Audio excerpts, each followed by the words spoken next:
Bonjour à tous, bienvenue dans Les Experts. Alors balance ton bar, un an après, une grève dans la toute nouvelle prison de Harone, un mois après, le budget de la région 15 jours avant. Voilà quelques thèmes qui seront au menu de cette émission. Il sera aussi question d'entreprises fragilisées par la crise et de personnes dépourvues face au déploiement du numérique. À mes côtés, deux journalistes pour analyser tous ces dossiers. Philippe Lawson, bonjour. Bonjour Stéphanie. Rédacteur en chef du média en ligne El Post. En deux mots, vous pouvez rappeler la ligne éditoriale? En deux mots, c'est un jeune média 100% digital et la ligne éditoriale, c'est des scoops et de l'investigation. Voilà, tout un programme. Ouais. Marine Guillet, vous êtes un visage bien connu à BX1, mais pas seulement. Vous avez travaillé très longtemps sur un dossier en particulier. Oui, durant un an, avec ma consoeur Audrey Van Brabant, on a travaillé sur le système de prise en charge des victimes de violences sexuelles en Belgique, qui a donc fait suite à Balance ton bar. Voilà. Alors, Balance ton bar, on va justement en parler. Ce mouvement donc est né il y a un an, suite à une série d'abus de viols dénoncés dans des cafés du cimetière d'Ixelles. Jeudi soir, une manifestation qui a rassemblé une centaine de personnes voulait marquer le coup symbolique de cette année de mesures qui devaient être prises après le lancement de l'opération. Quelles sont aujourd'hui les attentes? C'est une interview de Jean-Christophe Peuzès.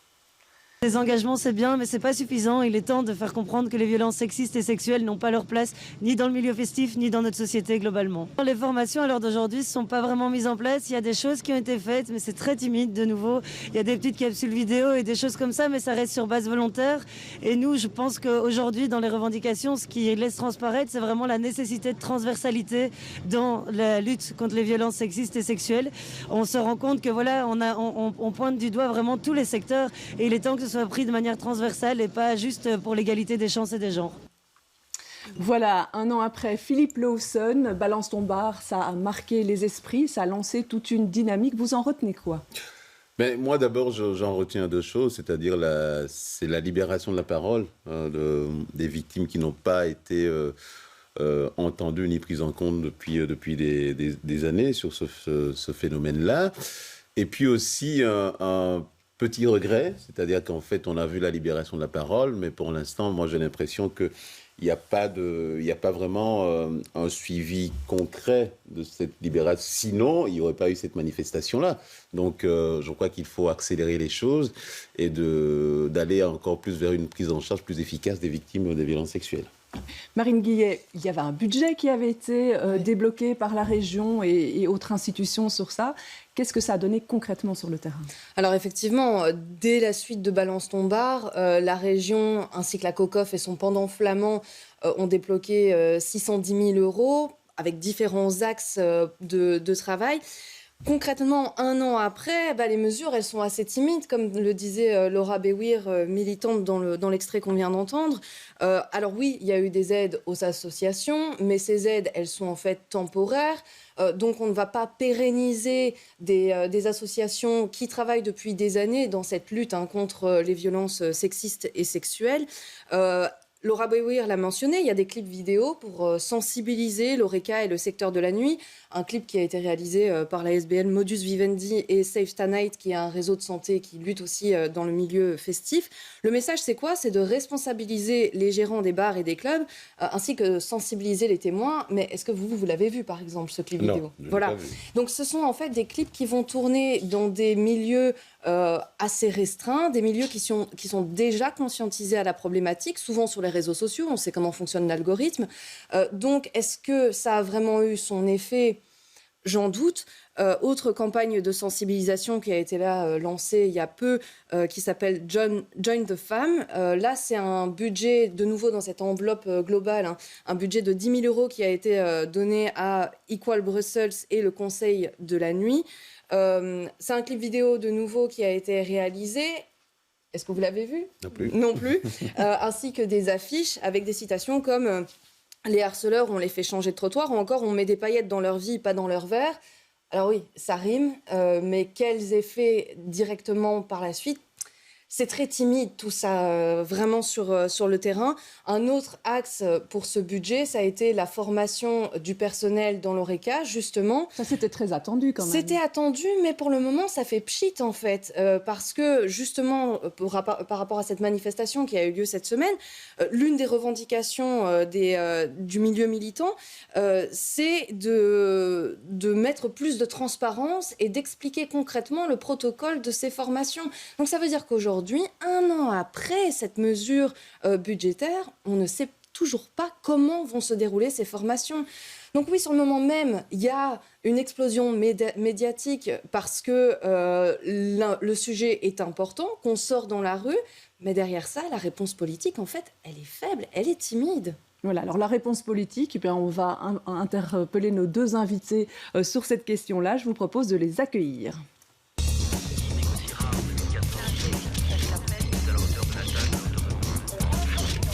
Voilà, installez-vous, Marie Lecoq et Petia Obolensky, qui sont 2 députés régionaux. Donc là, on avait promis des choses sur, suite à Balance ton bar. Il y a eu des budgets qui ont été déployés, mais la formation sur le terrain, ça traîne un peu. On attend plus que ça dans le milieu. Qu'est-ce que vous répondez, Marie Lecoq? Moi, je comprends qu'on en attende plus. Moi aussi, j'en attends plus. En fait, moi aussi, c'est un constat que je fais dans ma vie de tous les jours, simplement. Peut-être d'abord, je voudrais avant toute chose vraiment souligner le travail des associations et de l'ensemble des collectifs qui se sont mis en action en fait, sur cette question qui, comme vous l'avez rappelé, mettent le sujet à l'agenda. Et je crois que ça, c'est d'abord vraiment un premier point. Vous avez parlé de libération de la parole. C'est voilà le constat, la base 0. C'était intéressant de voir que la mobilisation continue aussi. Alors oui, c'est lent, c'est trop lent, bien sûr. Je pense que ça, c'est un constat sur lequel on peut tous s'accorder. Est-ce que pour autant rien n'a été fait? Ça, je crois qu'on ne peut pas dire non plus. Je vais prendre peut-être juste l'exemple de la commune d'Ixelles, qui a été la commune dans laquelle les mobilisations ont commencé, puisque les bars en question, en tout cas certains bars concernés, se trouvaient dans la commune d'Ixelles. Il y a d'abord eu tout un travail de diagnostic, parce qu'on ne voulait pas commencer à travailler un peu comme ça sur nos petites intuitions. En fait, c'est un sujet sérieux, c'est un sujet dramatique, et donc il fallait d'abord prendre le temps de faire un diagnostic qui a été fait du coup avec les associations, mais qui a aussi, et ça je crois que c'est important pour la suite, intégré l'ensemble des acteurs qui doivent pouvoir être acteurs justement dans ce sujet. Il y a eu des discussions avec le parquet notamment, il y a eu des discussions avec les zones de police, il y a toute une question sur comment est-ce que les victimes sont prises en charge quand elles arrivent dans ces dispositifs qui aujourd'hui existent mais qui sont insuffisants en fait. Alors vous avez parlé de la question des formations et donc il y a en effet encore un travail à faire là-dessus. Mais donc je le disais, la commune d'Ixelles a lancé ce diagnostic et puis le conseil de la nuit a été réactivé. Il y a eu pas mal d'espaces quand même qui permettent au moins aux acteurs de confronter les diagnostics parce que je pense qu'il y a 1 an d'ici, lorsqu'on discutait de ce sujet-là, on n'était en tout cas pas tous autour de la même table et on ne voulait pas dire tous la même chose. Alors, les plans, c'est chouette, il faut qu'on continue à pouvoir pérenniser les actions. C'est ce qui est fait, on peut en parler un peu plus tard dans le budget bruxellois notamment, mais donc il y a quand même notamment la COCOF qui continue à subventionner via Barbara Tract tout un ensemble d'associations qui travaillent là-dessus. Vous parliez des petites capsules vidéo. Moi, il y a 3 jours sur Instagram, j'étais manifestement dans le public cible. J'ai vu passer plusieurs fois ces petites vidéos aussi. Donc c'est évidemment un sujet qui touche l'ensemble de la société. Et donc il y a un travail à faire qui est immense, qui est vraiment immense. Ici, ça, je vous rejoins. On parle des communes, notamment de ce qui est fait, des premières initiatives de la région. C'est le Petia Obolensky, c'est le job des communes d'être en premier rang là-dessus ou c'est la région qui doit prendre le taureau par les cornes? Je pense qu'il faut que les communes, que la région, que le fédéral prennent le taureau par les cornes. C'est un problème qui est général, qui concerne toutes les couches de la société, qui est universel. Je pense qu'il y a au-delà de la lutte qu'il y a eu autour du cimetière d'Ixelles il y a 1 an, il y a une prise de conscience depuis un certain nombre d'années. Mais il y a encore beaucoup de choses à faire. Les mesures sont clairement insuffisantes. Il y avait la manif contre les violences faites aux femmes le dimanche 27 novembre. On est à 22 féminicides en 2022. Je pense que c'était 177 depuis 5 ans. Et on voit que les moyens dégagés pour lutter contre les violences sexuelles ne sont pas suffisants. Je pense par exemple à un point important qui était amené notamment par les victimes qui s'étaient levées en octobre 2021, qui était de mettre en place plus de centres de prise en charge de violences sexuelles. À ma connaissance, il n'y en a qu'un à Bruxelles qui est en fait totalement débordé. On voit que ça fonctionne puisque Les chiffres, c'est que c'est des victimes qui vont fréquenter ce centre augmentent le taux où elles portent plainte. Donc de 10%, on arrive à 70%, je pense, de victimes qui vont porter plainte si elles fréquentent ces centres de prise en charge. Il n'y en a qu'un pour le moment à Bruxelles. Je pense que les mesures, les 600 000 € à peu près qui ont été dégagés par la région, c'est quand même essentiellement du préventif, de la sensibilisation. Alors c'est important, c'est clair qu'il faut continuer avec ce genre de mesures, mais il faut aussi, je pense, donner beaucoup plus de moyens à la justice notamment. On voit que les enquêtes sont très lentes, longues, par rapport aux responsables, aux auteurs des faits, notamment dans les bars concernés. Et je pense qu'il y a, sur le terrain, ça reste vraiment très très difficile, et donc les mesures ne sont pas suffisantes, ça bouge, mais pas suffisamment. Voilà, et je voulais juste aussi rendre hommage aux victimes qui se sont levées il y a un an, parce que sans elles, sans leur rassemblement, manifestation, la pression sur le politique, je pense qu'il n'y a rien en fait qui aurait été dégagé. Donc vraiment chapeau, le combat continue par rapport aux violences sexuelles. Marine Guillet ? Oui, alors je voulais rebondir parce qu'ici on fait peut-être un mélange de tout un tas de choses, notamment au niveau des compétences. C'est vrai que la prévention, elle va se faire au niveau local et régional. Alors effectivement, la commune d'Ixelles en a fait beaucoup. Elle a commandé une étude qui a été réalisée par Egeri Research qui montre que 96% des répondantes disent avoir déjà été confrontés au moins une fois à des situations de violence sexiste ou sexuelle. Que fait-on de ces chiffres par la suite ? Ça, c'était aussi l'une des revendications portées cette semaine lors de la manifestation. En fait, la commune d'Ixelles, effectivement, elle est au centre parce que c'est là qu'a tout commencé. Maintenant, on entend très peu les autres communes, à part peut-être la commune de la ville de Bruxelles. Alors ça, c'est une chose. Ensuite, je vous entends parler des CPVS. Évidemment, c'est un moyen de répondre à l'attente des victimes de violences sexuelles qui, par ailleurs, ne trouvent pas en fait de réponse, ne sont pas entendues lorsqu'elles s'adressent au commissariat ou qu'elles s'adressent dans les hôpitaux. Alors, je vais peut-être juste apporter une précision, c'est qu'effectivement, ces centres de prise en charge pour les victimes de violences sexuelles ont été établis en 2017. Il y en a eu 3 qui ont été mis en place. C'est une compétence fédérale de la secrétaire d'État Sarah Schlitz. Par rapport au budget fédéral qui a été décidé il y a quelques mois, une enveloppe supplémentaire a été débloquée, ce qui a permis en fait d'augmenter le nombre de CPVS qui vont pouvoir être installés sur le territoire belge. On était à l'objectif de 10 CPVS en 2023. On va passer à 14 CPVS, qui va permettre en fait d'avoir un CPVS par arrondissement judiciaire. Alors effectivement, on entend les associations, les militants et militantes appeler à avoir un CPVS supplémentaire sur le territoire bruxellois. Ça demande des moyens conséquents, alors que dans d'autres régions de la Belgique, il n'y a aucune couverture. Donc c'est vrai que c'est un bon moyen, c'est une bonne réponse à apporter, mais mettre toute la charge de la prise en charge justement des victimes sur les CPVS, c'est pas suffisant.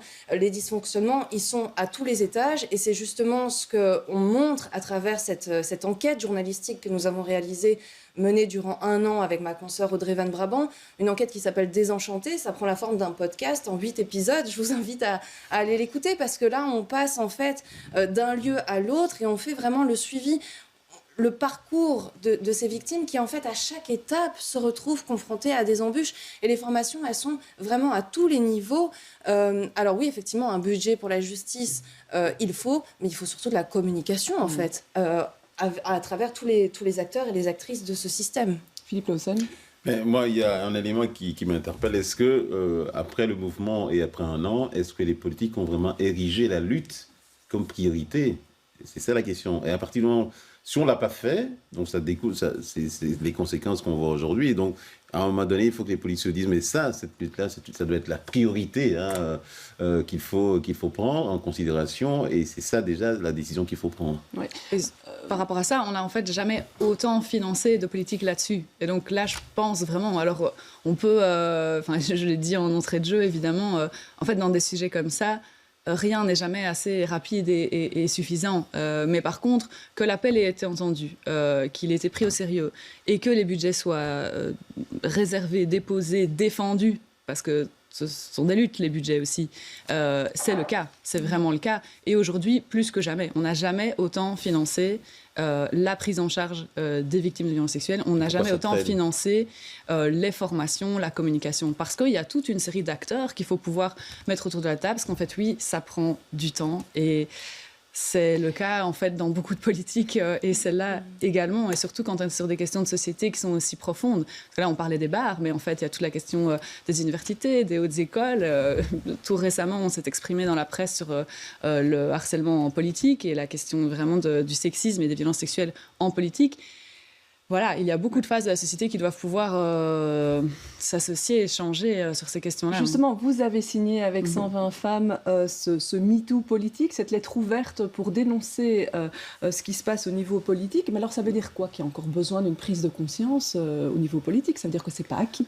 Tout à fait, et c'est pour ça que je parlais de lutte. En fait, les budgets, les décisions politiques, c'est notre organisation en fait de la politique, c'est d'arriver à mettre autour de la même table des gens qui ne pensent pas la même chose. Et oui, aujourd'hui, en 2022, en fin de 2022, j'ai encore beaucoup de collègues, et de collègues masculins particulièrement, qui pensent que ça n'existe pas, qui pensent qu'on exagère, qui pensent que nous ne sommes pas harcelés sur les réseaux sociaux, et qui pensent que l'espace politique, finalement, est tout à fait égalitaire et ouvert à tout le monde. Et donc, on a à la fois constaté qu'on avait de plus en plus de femmes qui rejoignaient le monde politique et qui s'engageaient. Et ça, c'est une bonne chose, sauf que ça demande du coup beaucoup d'aménagement pour que ce soit vraiment un espace safe dans lequel elles peuvent vraiment s'investir et mener à bien leurs travaux, leur militance et leur travail. Et donc ça, on doit continuer à travailler là-dessus. On s'est rendu compte notamment avec certaines affaires particulières que je ne vais pas forcément citer ici, mais que... en fait, en tant que mandataire, il y avait aussi à certains endroits vraiment un certain flou juridique qui ne permettait pas de prendre les mains de disposition que lorsqu'il s'agit de travailleurs ou de travailleuses dans le cadre d'un travail classique, je dirais. Et donc, typiquement, des mandataires n'ont pas accès à la possibilité de déposer une plainte sur la question du bien-être au travail, par exemple. Et donc ça, c'est toutes des choses qu'il faut pouvoir faire évoluer dans nos législations et dans nos procédures pour que les femmes aussi, en politique, puissent se sentir pleinement en sécurité pour travailler. C'est de ça qu'il s'agit, en fait. Mathieu Obolensky, pour conclure sur ce dossier. Peut-être dire rapidement, je pense que le monde est profondément sexiste, structurellement, donc ça se reflète forcément en politique aussi. Dans les médias, on a vu dans le monde du cinéma, du théâtre, il y a une libération de la parole un petit peu partout. Donc je pense que ce qui dans ce cadre-là fonctionne, c'est quand les victimes se lèvent, luttent, etc. Et je pense que c'est ce qui s'est passé autour du cimetière d'Ixelles.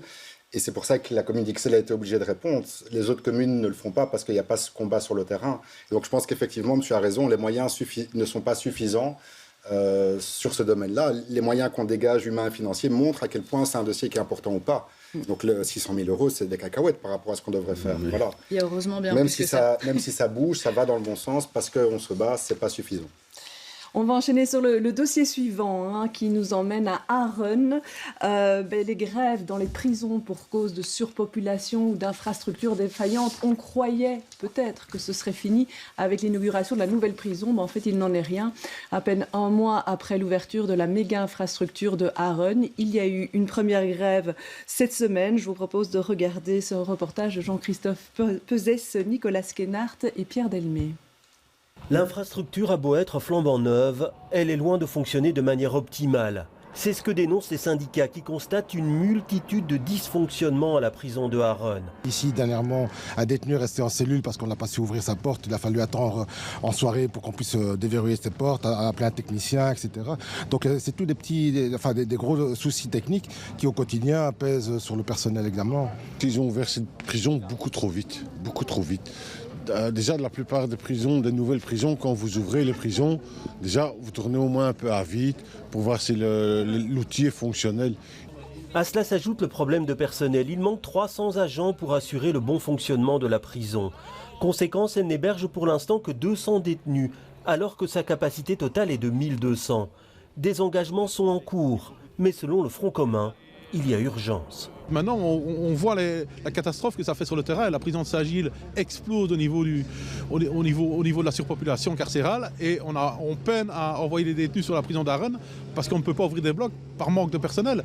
Mais il faut dire aussi que pour ouvrir Arène, on a dû pomper des agents dans la prison de Saint-Gilles. Donc on se retrouve avec 2 prisons en sous-effectif numéraire au niveau des cadres de personnel et une surpopulation de détenus qui explose partout en Belgique et à Bruxelles en particulier. Des syndicats qui dénoncent le manque d'anticipation de l'administration pénitentiaire et qui comptent maintenir la pression tant que la situation ne s'améliore pas.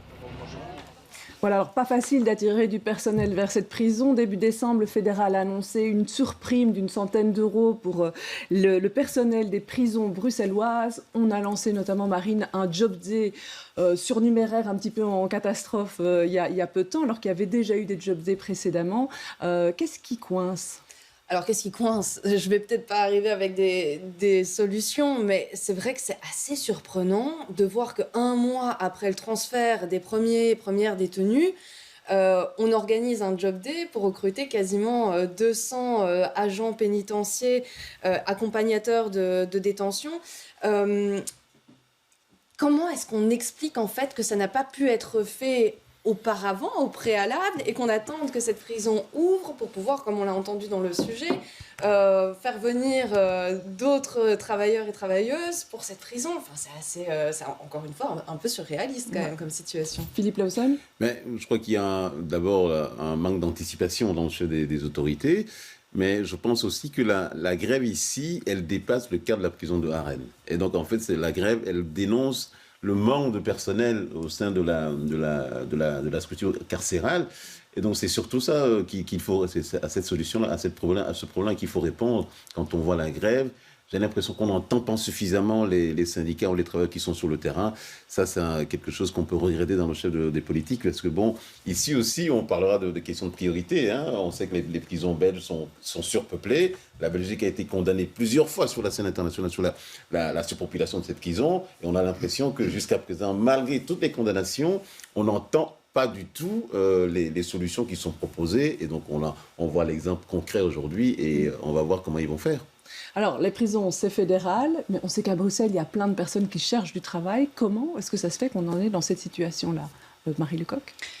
Je crois peut-être d'abord, pour parler de manière un peu plus large sur la prison, moi je reviendrai tout à fait sur ce que vous avez dit. En effet, ce n'est pas que le cas de la prison de Arène. En fait, partout, et c'est très bien exprimé par les personnes qui ont pris la parole dans le reportage, partout, les cadres sont insuffisants, en fait. On n'arrive pas à assurer des conditions de travail assez dignes et assez correctes pour que les gens aient envie de choisir ces carrières-là et ces fonctions.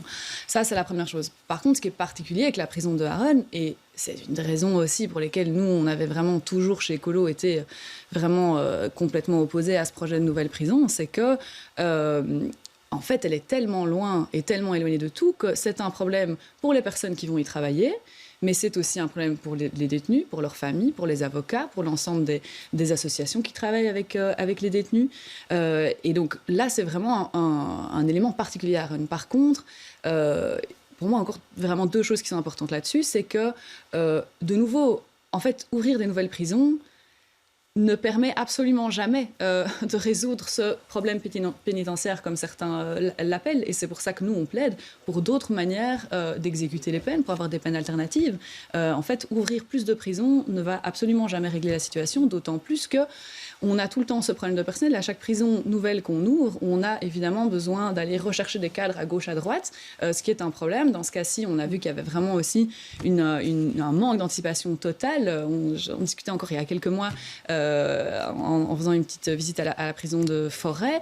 En fait, le personnel n'était pas au courant et donc ne savait pas quand est-ce qu'ils allaient devoir déménager exactement. Les informations ont été floues jusqu'à la dernière minute. Et puis vraiment, un dernier point important, c'est que au-delà, évidemment, de ce que ça signifie pour les travailleurs et les travailleuses, ce sont aussi des conséquences dramatiques sur les prisonniers. Et ça, c'est quand même vraiment un élément. Vous l'avez rappelé, nous avons été condamnés plusieurs fois. La Belgique a été condamnée plusieurs fois pour l'état, mais hallucinant de nos prisons. Ça reste pourtant vraiment derrière une porte close, mais les détails sont absolument hallucinants. Et il faut chaque fois se dire que chaque fois qu'il y a une grève, ça veut dire que pendant ce temps-là, les prisonniers n'ont plus de douche, n'ont plus de préau, ne voient plus leurs enfants et que les services externes ne rentrent plus dans la prison. Et donc là, ça pose une question de droit fondamental également. Qu'on pouvait espérer qu'avec la nouvelle prison, il n'y aurait plus ces problèmes-là. C'était une erreur de construire cette prison ? Écoutez, je pense qu'en tout cas, quand on voit le reportage, donc la prison est à peine ouverte, qui a déjà une action en front commun syndical pour dénoncer les conditions de travail, c'est vachement inquiétant. Je pense qu'il y a 3 problèmes. Il y a le problème que l'accord salarial en fait, a été rompu par la ministre Groen, Petra de Sutter au niveau fédéral. Donc il y a eu un accord préliminaire en juillet entre les agents pénitentiaires et plus généralement tous les fonctionnaires fédéraux sur une augmentation du pouvoir d'achat de 3 à 7%, une hausse de salaire, etc. Et ça a été rompu par le conclave budgétaire récent. Donc voilà, les gens sont en colère parce que voilà, on a violé les accords. Deuxièmement, il y a ce qu'on a vu ici, le manque de personnel. Voilà, les conditions sont très difficiles, il y a beaucoup de burn-out, il y a beaucoup de turnover. J'avais été aussi visité comme député à la prison de Saint-Gilles il y a à peu près un an, et c'est effrayant ce qu'on voit là. Et alors, quand les conditions de travail sont épouvantables, ça a aussi un impact énorme sur les conditions d'incarcération, effectivement sur les détenus, sur le fait que, j'ai donné un exemple, par exemple, on va réduire les visites des proches des familles s'il y a un manque de personnel pour assurer le travail, etc. Et donc ça, les gens qui sont sur le terrain tirent la sonnette d'alarme, donc il faut revaloriser les salaires, il faut des meilleures conditions de travail, c'est évident. Et troisièmement, sur Aaron, certainement, je pense qu'il y a eu un souci au niveau de la phase d'ouverture, quoi, hein. Je veux dire, ça s'est fait très très vite, j'ai l'impression que le ministre voulait...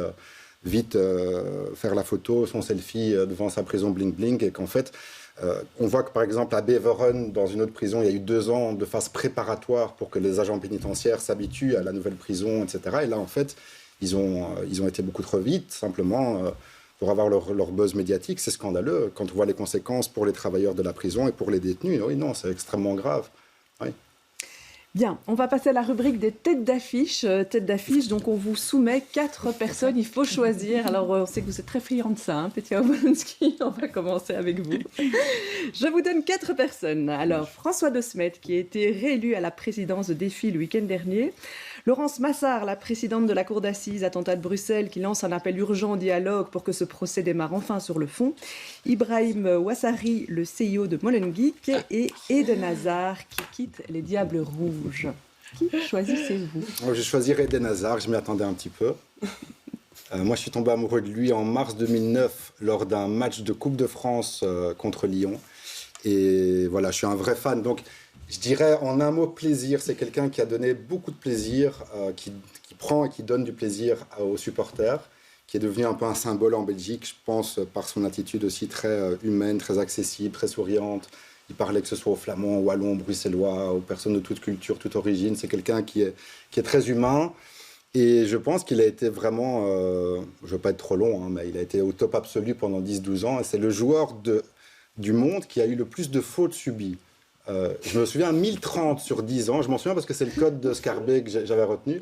En numéro 2, il y a Messi, en numéro 3, il y a Neymar. Et donc, tu prends des fautes pendant 10 ans, à un moment donné, ton corps te lâche. Et alors, ce qui est particulier, c'est que là où c'était un demi-dieu en Belgique à 3-4 ans, maintenant, il y a tous les gens qui vont se déchaîner. Ça montre un petit peu, voilà, que c'est la vacuité parfois de certains médias, etc. Mais donc voilà, là tout le monde lui rend, c'est la faute des journalistes.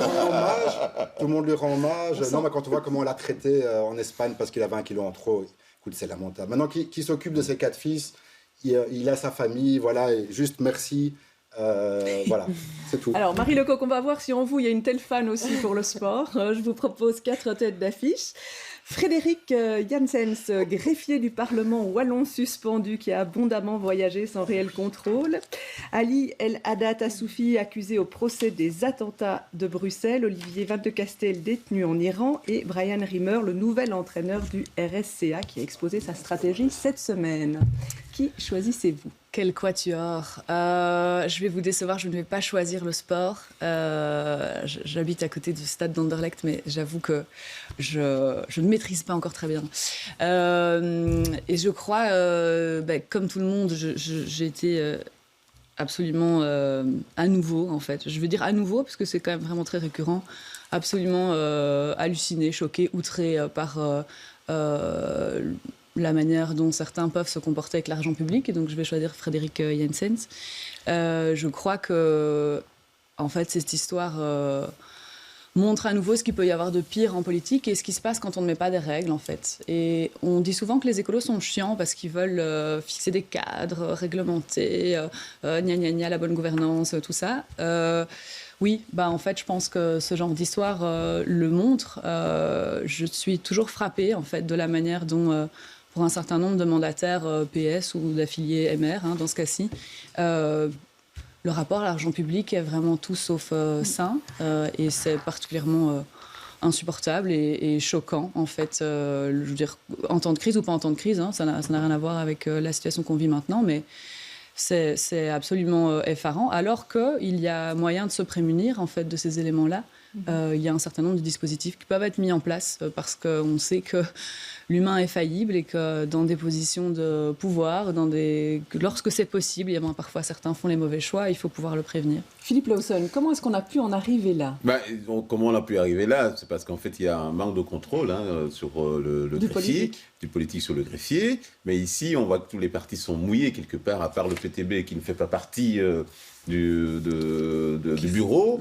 Mais il y a quand même, il y a aussi bien les écolos, le MR, le Parti socialiste, et les engagés aussi, puisque l'ancien président du Parlement wallon, c'est un député désengagé. Donc ici, depuis que les journalistes ont fait leur travail et que l'affaire a éclaté, le reportage de la RTB, Investigation mercredi, on voit aussi qu'on n'entend pas du tout les autres partis s'exprimer sur le sujet. On a l'impression qu'il y a un silence total sur le dossier.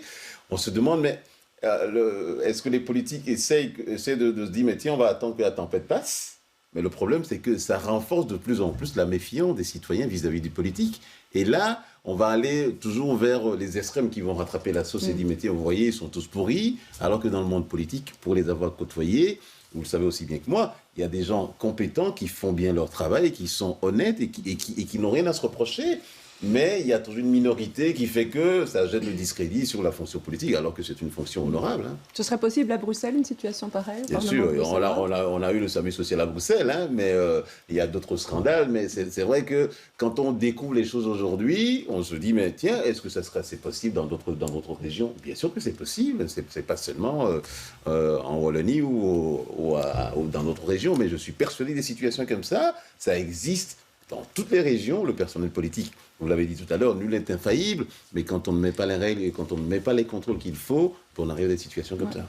Comment est-ce qu'on peut renforcer le contrôle, Peter Obolenski ? Moi, je pense que cette histoire montre bien la déconnexion totale du monde politique avec les citoyens, avec la rue, etc. J'ai vu ça aussi à Bruxelles, ne fût-ce que par le salaire qu'on gagne en tant que politique et toutes sortes de privilèges qu'on reçoit et que les représentants de mon parti on refuse.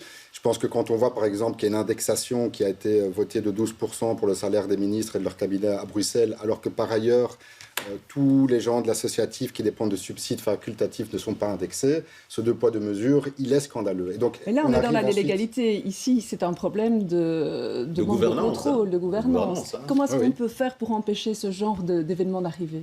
Écoutez, moi je pense que le fait notamment d'avoir des salaires un petit peu normaux, entre guillemets, ce que gagnent la plupart des gens, ça fait partie de la résolution de ce type de problème. Je pense qu'on a, comme disait M. Lawson, dans le bureau, tous les partis qui étaient concernés. Mon parti était représenté, en fait, mais s'est opposé à certains projets. Le bureau élargi, le PTB, c'est le bureau élargi. Ils ont même construit un tunnel pour la sécurité des politiques qui devaient juste traverser un passage piéton pour aller chercher leur voiture. C'est juste dingue. Hein.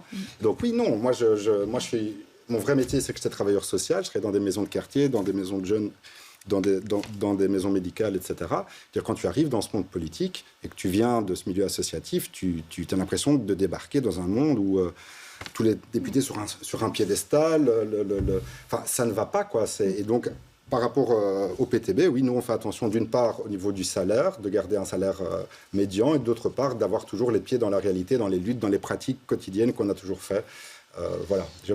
Marie Lecoq, très brièvement. Je pense qu'on parle de choses complètement différentes. Donc vraiment, attention, vous l'avez très bien rappelé, la question des salaires, c'est une question légale. On est ici sur quelqu'un qui manifestement détourne quelque part de l'argent public pour des frais qui sont indus, pour des frais qui ne sont pas liés à sa fonction, pour des frais qui sont complètement exagérés. Et quand même, juste pour rappeler, alors tous les partis siègent au bureau. Par contre, nous avons à l'époque du tunnel aussi dit mais non, ça c'est tout à fait scandaleux. On va quand même pas construire un tunnel entre un parking et le Parlement, ça n'a vraiment aucun sens. Et pour moi, et ça répond à votre question, qu'est-ce qu'on peut faire par rapport à ça? Une des choses que nous avons pu mettre en place, c'est que par exemple à Bruxelles, l'opposition aussi en fait est au sein du bureau du Parlement. Et donc toutes les factures qui sortent sont signées à la fois par la majorité et par l'opposition. Et donc, il y a un double contrôle qui s'effectue de manière générale, ce qui n'a pas pu être mis en place en Wallonie. Et vraiment, je le rappelle, tout ce qui a été mis en termes de dérégulation, de décontrôle des comptes, parce que c'est de ça qu'il s'agit, date de l'ancien bureau où nous n'étions pas, où nous ne siégeons pas. Allez, on enchaîne sur la rubrique « Ça m'énerve, ça me ravit ». 5 propositions, vous devrez chacun en choisir une différente. On est parti. Alors la première, c'est le rapport sanitaire qui montre qu'il y a de nombreux cas de gale, diphtérie et tuberculose chez des demandeurs d'asile qui occupent un bâtiment de la rue des Palais. Les 75 logements modulaires qui sont enfin arrivés pour les Ukrainiens à Bruxelles. Le risque sur l'approvisionnement en gaz en cas de fort froid qui était dans l'écho de ce vendredi matin. La discussion sur la prolongation du nucléaire ou le baromètre sur les intentions de vote. On voit écolo qui chute et le PTB qui grimpe. Marie Lecoq. Alors, sans aucun doute, le rapport sanitaire, évidemment, gale, diphtérie, tuberculose. Ça m'énerve, comme vous pouvez bien vous en douter. C'est un sujet sur lequel je travaille depuis longtemps, depuis de nombreuses années, et avant d'être élue. Et c'est un scandale, en fait, je crois qu'on ne peut pas le dire autrement. Des associations ont enterré l'état de droit il y a une semaine, le 1er décembre, de manière symbolique. Et c'est exactement de ça dont il s'agit. Donc aujourd'hui, on est face à des institutions fédérales qui ne respectent pas, en fait, leurs obligations légales, leurs obligations d'accueil. On a des demandeurs d'asile, donc des gens qui ont déposé, qui ont suivi toute la procédure légale, qui ont déposé une demande et qui doivent donc, en vertu de ça, être accueillis le temps de la procédure par l'État belge. Aujourd'hui, il y a une démission totale sur cette question-là, qui ne date pas, bien sûr, de cette année-ci, mais qui a été orchestrée, organisée par la droite, vraiment de manière très claire. C'est absolument honteux qu'on se retrouve dans cette situation à Bruxelles. Et aujourd'hui, ce sont les communes et la région bruxelloise qui doivent venir en aide, alors que ce ne sont pas dans leurs compétences. Elles font le choix de le faire, et c'est une grande fierté que nous le fassions vraiment, et qu'on continue à pouvoir financer des associations qui, elles, sont sur le terrain, des citoyens qui sont là, mais qui viennent en fait assumer un rôle qui ne devrait pas être le leur. Pétya Obolenski, qu'est-ce que vous choisissez comme proposition? Ça me touche beaucoup aussi la question de l'accueil des réfugiés, mais je vais prendre alors le risque sur l'approvisionnement en gaz. Oui. Je pense que on est dans une situation de crise énergétique sans précédent. On voit le prix des factures qui augmente pour les ménages. Je pense qu'il y a la guerre en Ukraine avec l'agression militaire russe en Ukraine, mais que la vraie raison, c'est la spéculation sur le gaz et pour le moment, en fait, on a les fournitures qui sont nécessaires, mais il y a des acteurs économiques qui vont faire de la spéculation sur la pénurie à venir. Et je pense que la responsabilité incombe au gouvernement qui, dans les années 90, avec PS et Écolo aussi dedans, qui ont en fait ouvert grand la porte aux privatisations, qui ont libéralisé le secteur de l'énergie. Et ça, c'est en fait extrêmement grave, parce que si je vais dire des choses comme l'énergie, comme le logement, comme les transports, en fait, on les met entre les mains de sociétés multinationales qui, en fait, excusez-moi, mais s'en foutent complètement des besoins des gens, sont juste là pour faire des bénéfices records immédiats. On voit en fait, après les résultats, Engie ou Total ont fait des surprofits dans le premier semestre 2022 qui sont historiques, en fait. Et on n'est même pas capable, on les égratigne un petit peu, on n'est pas capable de vraiment mobiliser ces surprofits pour réinvestir, notamment dans une fourniture qui serait publique, qui serait prise en main par les autorités publiques pour faire en sorte que chacun ait de quoi se chauffer. C'est la base, quand même. Et donc voilà, maintenant j'entends que les formations de gauche reviennent sur des décisions qu'elles ont prises dans les années 90. Je pense que le Parti socialiste a une responsabilité absolument écrasante là-dessus, et que c'est facile de dire c'est la faute à la guerre ou c'est la faute... Je veux dire non, c'est la faute aux responsables politiques qui ont vendu le secteur public au privé, notamment sur la question de l'énergie. Et donc on se retrouve complètement à la merci de circonstances externes, même si elles sont extrêmement graves. Philippe Lawson, vous voulez réagir? Oui, moi je voulais réagir. C'est facile de pleurer sur le lait versé. C'est-à-dire que tout le monde est d'accord aujourd'hui que la libération du secteur énergétique, c'était une catastrophe. C'était pas la meilleure décision qu'il fallait prendre. Il y a des secteurs qu'il faut garder publics. L'eau, l'énergie ou bien les transports. Donc, ce sont des secteurs qu'il faut garder publics. Mais ici, la situation, elle est là. Qu'est-ce qu'on fait? Il y a eu des décisions pour aller capter les surprofits. C'est vrai que c'est de la spéculation pour aller capter ces surprofits. On va voir combien on va capter des surprofits que les entreprises ont fait. Mais ici, la situation, elle est là. Les gens, il y a des gens qui n'ont plus de moyens pour payer leurs factures, ça explose. On a l'impression que les décisions qui sont prises ne répondent pas vraiment à la situation concrète des gens.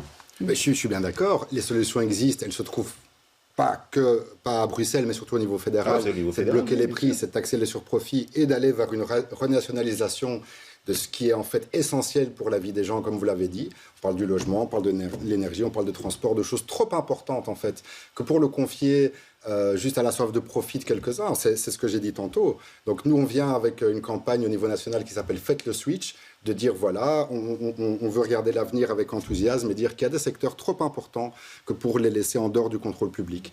Et donc voilà, on fait cette campagne, notamment sur la question de l'énergie, et je pense que la crise actuelle montre bien, je ne suis pas en train de verser des larmes sur ce qui a été fait dans les années 90, je pense que le combat continue pour renationaliser le secteur de l'énergie, c'est absolument essentiel. Il y avait des acteurs économiques publics qui faisaient très bien leur travail sur cette question-là pendant des décennies. Hein. Pourquoi est-ce qu'on a détricoté ça?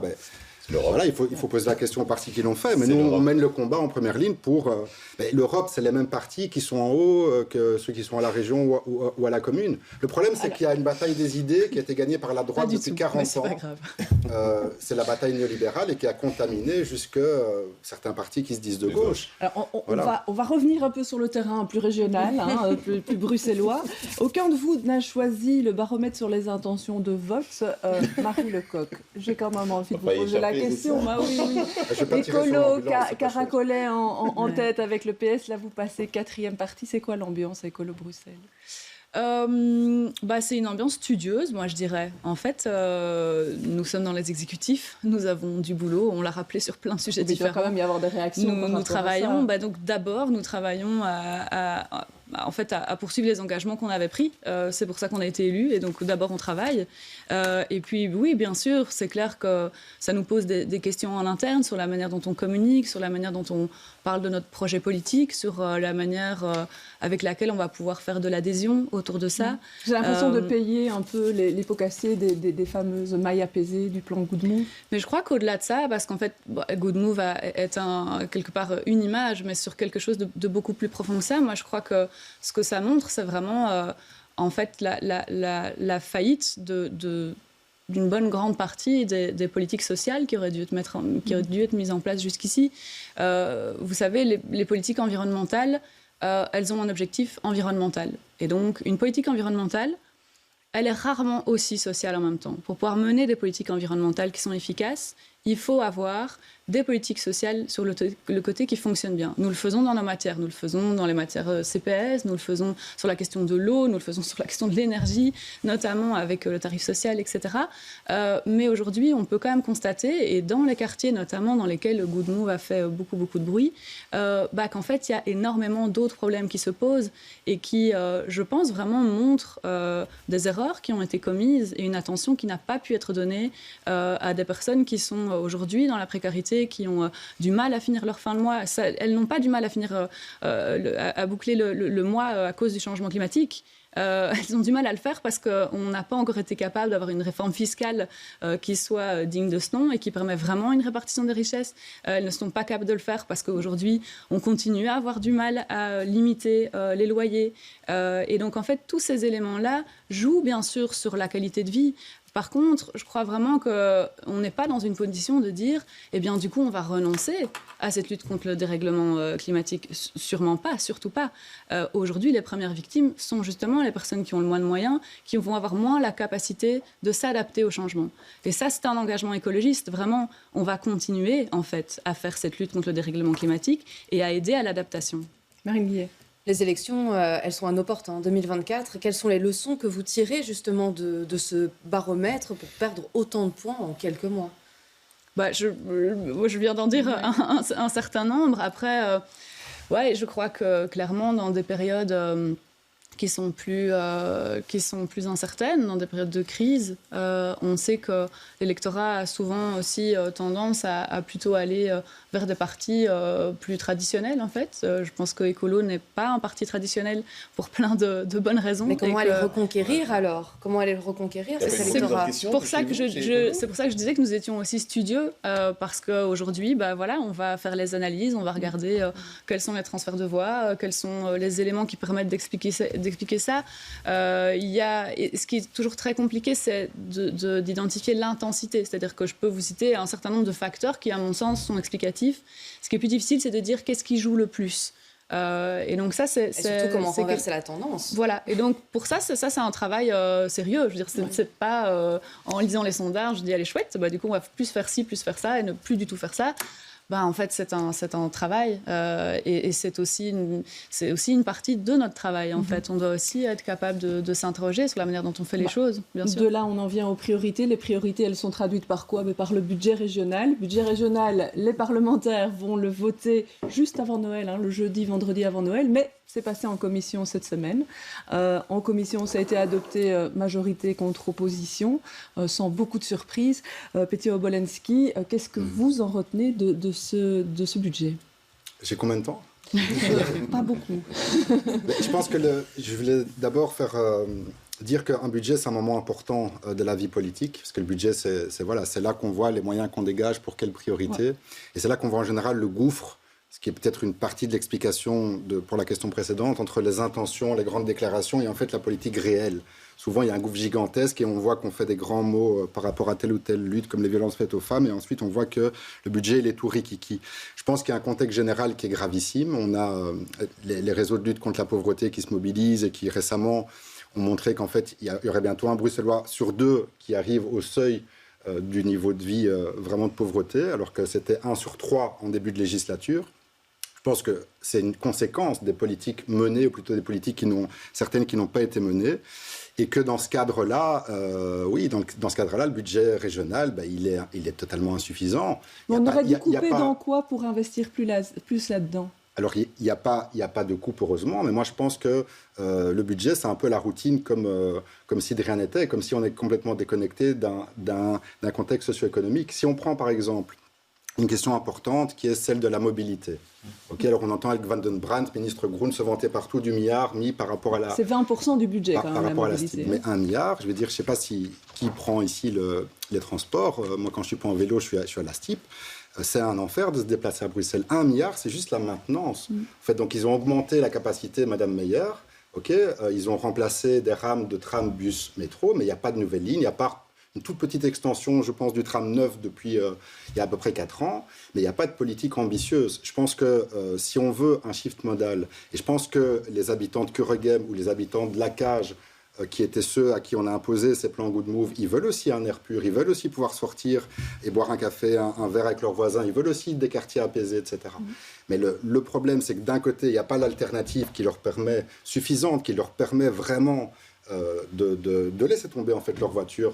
Je pense à quelqu'un qui vit à Scarbeck. Je repose ma question, pour pouvoir réinvestir plus là-dedans, donc où est-ce qu'il fallait retirer des fonds? Parce qu'on sait que l'enveloppe elle est fermée, qu'on est dans un budget de crise. Ce dont je vous parle, ça ne coûte pas 1 euro en fait. Je veux dire, si on va vers la gratuité au niveau de la STIB, ou si on va vers la construction si on veut faire baisser les loyers, par exemple, avec une grille contraignante, ça coûte 0 euros. La plupart des leviers, évidemment, ils sont au niveau fédéral. Donc, on est dans une période de l'histoire où il y a une petite minorité de personnes, en fait, qui sont des parasites, et qui se font des surprofits. On a même dû inventer un nouveau terme.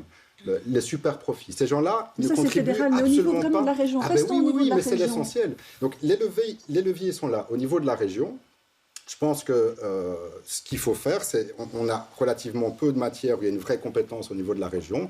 Il y en a 2 que je vois qui sont essentielles, c'est la question de la mobilité et c'est la question du logement. Je pense que ça améliore vachement la vie des gens de dire que les transports sont de qualité, efficaces, confortables et gratuits.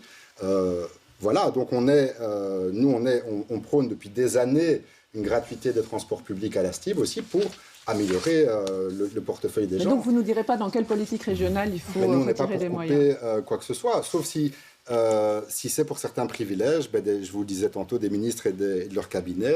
c'est facile, non? C'est quand même la moindre... pas les mêmes enveloppes. Monsieur Lawson, c'est comment... Oui, mais c'est quand même la moindre des choses. Là, au niveau du vous ne pouvez pas vous-même vous augmenter et ensuite voter pour les autres personnes qui sont notamment en première ligne au niveau associatif, tout ce secteur qui était en première ligne pendant le Covid et qui est en train de craquer de partout, et de ne pas renouveler leur contrat ou ne pas les indexer. Donc, si, je pense que c'est possible déjà de montrer l'exemple. Okay. Ensuite, je pense qu'il y a toutes sortes de choses à faire au niveau de la mobilité pour aller vers la gratuité totale, vers ce shift modal, plutôt que d'aller chercher l'argent chez les travailleurs avec des plans good move, avec un déficit démocratique ahurissant, avec une taxe kilométrique qui n'a pas été votée, qui en fait est toujours d'application, puisqu'on a mis des millions par rapport à cette taxe kilométrique. Donc on va investir des millions pour une application qui en fait ne s'appelle pas taxe kilométrique, mais qui a la même chose. Et on met, attendez que je dise pas de bêtises, on met 12,5 millions en 2023 là-dessus. Ouais. Donc ça veut dire que, si, ça veut dire demander à Sven Gatz, le ministre des Finances. Et donc pour 2023, on trouve 12 millions pour aller de nouveau embêter les gens et les taxer. Donc cet argent, tiens, là il existe. Voilà un exemple de ce qu'on pourrait investir ces millions dans autre chose, dans des politiques pour aider les gens dans leur vie quotidienne. Je m'excuse, oui. Je pense que c'est important. Marie Lecoq, budget difficile à faire. Est-ce qu'on a retiré quelque part pour mettre ailleurs? On voit que la mobilité se taille la part du lion. Et qu'est-ce que vous répondez à votre collègue? C'est toujours un peu ça le problème dès qu'on parle du budget avec le PTB. Je pense que vous auriez pu reposer la question une troisième fois et qu'il n'y aurait toujours pas eu de réponse sur là où est-ce qu'il faut couper. Et en fait, à un moment donné, on peut, je veux dire, on est sur un plateau télé, on peut mélanger les mais il y a niveaux des multinationales, Madame Lecoq, qui se sont fait des bénéfices, mais complètement... Mais de quoi vous parlez, en fait? On est au budget de la région bruxelloise, en fait. On peut peut-être donner l'exemple, il y a des choses qu'on peut faire. On vous a écouté, on va écouter Marie Lecoq. De la mobilité à Bruxelles. Mais vous dites, bien sûr, tout à fait d'accord avec vous, il faut absolument soutenir ceux qui sont en première ligne. Oui, tout à fait. En effet, accord du non-marchand, 26 millions en plus pour pouvoir financer le non-marchand, pouvoir financer l'indexation. Le non-marchand, c'est l'ensemble des services et des secteurs qui permettent aux Bruxelloises et aux Bruxellois d'avoir une bonne qualité de vie. Moi, je pense aussi, par exemple, aux 10 millions en plus, dont 7,5 millions en plus sur toute la première ligne de soins. Voilà, ça c'est aussi tout à fait du financement pour la qualité de vie, pour les Bruxelloises et pour les Bruxellois.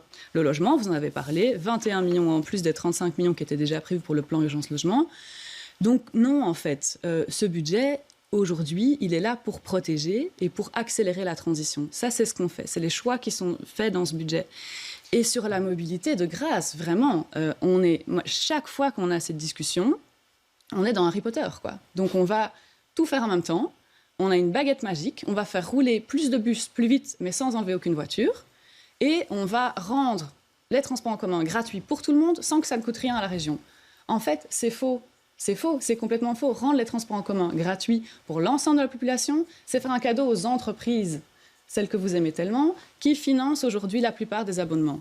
Ce n'est pas le choix que nous faisons. Nous faisons le choix de mettre la gratuité pour les publics jeunes et pour les plus de 65 ans. Par ailleurs, de nouveau, sur le prix des transports en commun, au-delà des investissements, et qui ne sont donc pas que du fonctionnement et du roulement, mais qui sont aussi l'investissement, le plan bus notamment, c'est toute l'augmentation de 30% du réseau de bus aujourd'hui à Bruxelles, on a aussi décidé de la non-indexation des tarifs de la STIB. Et oui, sauf que pour le Brupat, parce que la SNCB a augmenté ses tarifs, on a quand même une augmentation des tarifs. C'est les deux seuls sur lesquels il y a une augmentation des tarifs, c'est ceux sur lesquels on est lié avec la SNCB au niveau fédéral, qui sont du coup des accords qui dépassent le cadre régional. Mais donc dans la capacité régionale, c'est exactement ça qu'on a fait. Et peut-être juste dernier élément quand même, je disais protéger et accélérer la transition. Deux exemples vraiment très concrets, c'est l'ensemble d'abord du budget qui est défini, qui est décidé pour pouvoir avancer vers l'isolation des bâtiments. On le voit aujourd'hui, la facture d'énergie, c'est ça, quoi. C'est exactement ça. Quand on joue sur l'isolation des bâtiments, on permet de donner plus de pouvoir d'achat aux ménages. C'est exactement ça qu'on fait. Et l'autre élément, c'est tout le soutien aux entreprises, qui aujourd'hui sont celles qui font de l'emploi à Bruxelles, en fait. Et c'est nos cafés, c'est nos restaurants, c'est notre Horeca, c'est les gens qui produisent, c'est les entreprises de services. C'est tout l'ensemble des protections. J'ai envie de vous interpeller quand même sur la part du lion, ces 20% qui sont consacrés à la mobilité, où on continue les investissements dans le métro. Est-ce qu'on a les moyens, avec la crise, de continuer comme s'il n'y avait pas eu la crise ? Alors, vous le savez, nous n'avons, à la fois pour des raisons financières et pour des raisons, je crois, rationnelles de lecture du dossier, jamais été des grands défenseurs de l'extension du métro chez Écolo. Je crois qu'il va falloir relire les chiffres très précautionneusement à l'heure où il faudra signer les contrats. La question va se poser, c'est une question qu'on doit se poser pour les générations futures, en fait. C'est ça la question, c'est de se dire à quel point est-ce qu'aujourd'hui on a ces capacités d'investissement qui sont encore présentes pour le futur ou pas. Est-ce qu'on ne va pas commencer quand même un peu à enlever de la capacité de décision politique et de réaction aux crises, par exemple, pour les futures législatures? Je crois que c'est une question qui doit pouvoir se poser. Ouais, vos partenaires sont prêts à entendre ça, ce questionnement de majorité? En tout cas, les discussions continuent au sein du gouvernement. Pour le moment, c'est intégré dans les budgets et on verra s'il faut revoir la copie un petit peu plus tard. Alors rapidement, je voulais vous entendre tous les deux sur la question un peu de la fracture numérique. Il y a une proposition qui arrive sur la table des députés concernant une généralisation du numérique dans les administrations. Il y a eu une manifestation cette semaine par rapport à ça. Les gens se sentent un peu dépossédés et perdus. Quand ça arrivera sur votre bureau, qu'est-ce que vous ferez, Petia Obolensky? Ben oui, il y avait une manif mercredi le 7 où j'ai retrouvé pas mal d'anciens collègues de bénéficiaires. Il y a une grande colère. Je pense que il y a le texte qui arrive, le texte du gouvernement qui s'appelle Bruxelles numérique, ça s'appelle. Je pense que c'est super pour les gens qui s'en sortent, mais je pense qu'il y a de plus en plus de gens dans une période où les inégalités numériques explosent. C'est en fait très grave de venir avec ce texte.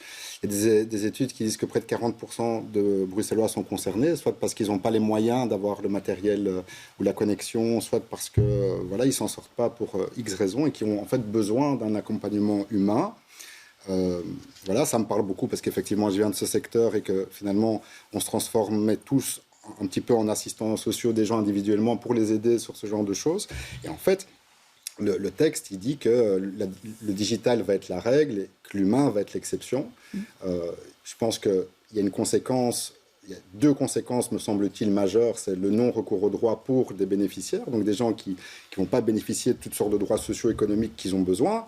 Et donc, en fait, on va exclure près d'un Bruxellois sur deux par rapport, en fait, à des besoins essentiels. Et deuxièmement, ce que disaient les travailleurs mercredi, les gens de ce secteur, c'est que leurs propres tâches premières, ils ne peuvent plus les combler, puisqu'ils deviennent, en fait, un peu des sous-traitants des administrations. Et donc, le travail qu'ils doivent faire en première ligne, soit dans les maisons de quartier, les maisons de jeunes, les maisons médicales, etc., ils ne sont plus capables de les combler. Donc oui, moi, je pense que c'est extrêmement grave. Et je veux juste finir, Madame Meyer, sur quand on voit une des mesures phares du budget, c'est au petit risque, c'est le fait d'économiser 60 millions sur les fonctionnaires publics en région. On s'attaque aux pratiquement seuls emplois de qualité, aux pensions de ces gens-là. C'est aussi, on s'attaque à l'humain. Ce sont des gens qui sont dans les administrations, qui sont en première ligne. Donc voilà, il y a un lien entre tous ces dossiers et je pense que les gens ont raison d'être en colère. Donc nous, on va évidemment refuser ça. Marie Lecoq, en 2 mots, parce qu'on est à la fin de l'émission, qu'est-ce qu'on peut faire pour accompagner ces gens ? D'abord, peut-être juste sur le numérique, moi, je suis totalement en phase avec M. Obolensky. Il n'y a pour moi pas tellement d'éléments à ajouter. En fait, vraiment, ça doit être pour nous l'humain par défaut plutôt que le numérique par défaut. Vraiment, les chiffres, on les connaît bien. 46% de la population qui a des difficultés d'ordre numérique. On sait que 34% n'a jamais fait de démarche en ligne. Donc, ça pose évidemment toutes des questions. La question du non-recours au droit est absolument essentielle et c'est un élément sur lequel on se bat beaucoup. Donc, vraiment, grande attention et grande alerte sur cette question, tout à fait. Très bien, ce sera le mot de la fin, un sujet sur lequel vous êtes d'accord, contrairement à d'autres dans cette émission. Je vous remercie d'être venus sur ce plateau, à tous les 4. Je vous remercie de nous avoir suivis. Pas d'émission la semaine prochaine, on se retrouvera après les vacances de Noël. Belle fin d'année à tous.